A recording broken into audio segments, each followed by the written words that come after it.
महाराज जी, मेरी उम्र 20 वर्ष है। महाराज जी, कुसंग से गंदी आदतों के कारण मेरी दुर्दशा हो गई। मेरे जीवन नरक बन गया है। अब बिना किसी महाराज जी, ये कह रहे हैं कि बहुत दुखी हूं, कि अभी ऐसी स्थिति है कि ऐसा लगता है सुसाइड कर लूं। मतलब ये तो करने से कोई 5 स्टार होटल है क्या कि कर लोगे और वहाँ एंजॉय करोगे जाके? भूत प्रेत बनोगे, दुनिया की दुर्गति भोगनी पड़ेगी। अभी सुधार करो। अभी कह रहे ना भोजन पचता है, ना कहते हैं हाँ, तो रात को नींद आती है। अब हम कहते हैं बच्चों से कि गलत आचरण छोड़ो, नहीं तो अभी देखो, हम कई बार उदाहरण में बताया कि जैसे आप गलेत होता ना गेहूं, किसान आदमी कोई है, जब गेहूं गलेत माने वो बाली निकलने को होती है, उस समय यदि काट लिया जाए तो ना दाना निकलेगा एक और ना भूसा सही निकलेगा। इंतजार कर लो, वो बाली निकल आवे, परिपक्व हो जाए, फिर आप देखो 40 मन 50 मन गेहूं निकलता है।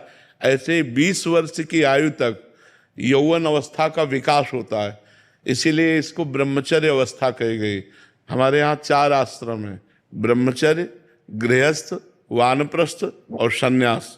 तो पहली जो अवस्था है वो ब्रह्मचर्य की है।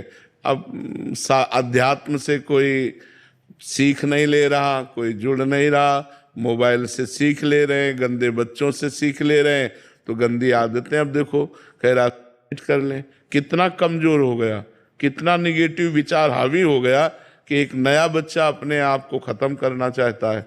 और लोग जो है ये ध्यान नहीं दे रहे कि हमारे समाज की नई पीढ़ी कितना गिरती चली जा रही है, व्यसन में, व्यभिचार में, गंदी आदतों में। जो हमारे भारत के भविष्य हैं, ये नए बच्चे शिकार होते चले जा रहे हैं इन गंदी बातों का। तो अब इसको तुम्हें छोड़ना होगा बच्चा, इसके लिए कोई मतलब ना हम कुछ कर सकते हैं और ना कोई वैद्य कुछ कर सकता है। क्योंकि जैसे हस्त क्रिया है, अगर आप उसे रोकोगे नहीं, आप व्यायाम नहीं करोगे, आप पवित्र आहार नहीं करोगे, तो आप ऐसे डिस्टर्ब बने रहोगे। छोड़ भी दिया, लेकिन अब 1.5 साल से दवाइयाँ भी ले रहा हूँ, औषधियाँ भी ले रहा हूँ, लेकिन अपने आप महाराज।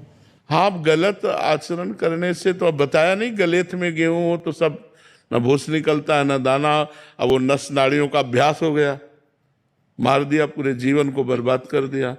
अब थोड़ा दंड बैठक मारो, 2 किलोमीटर दौड़ लगाओ, सुबह 4 बजे उठ करके दंड बैठक मारो, ठंडा जल पियो और ठंडे जल से प्रक्षालन करो। और अब दोबारा कभी ऐसी गलती मत करना। तो धीरे धीरे वो अभ्यास पुष्ट होगा ना करने का, तो ब्रह्मचर्य फिर धारण कर सकते हो।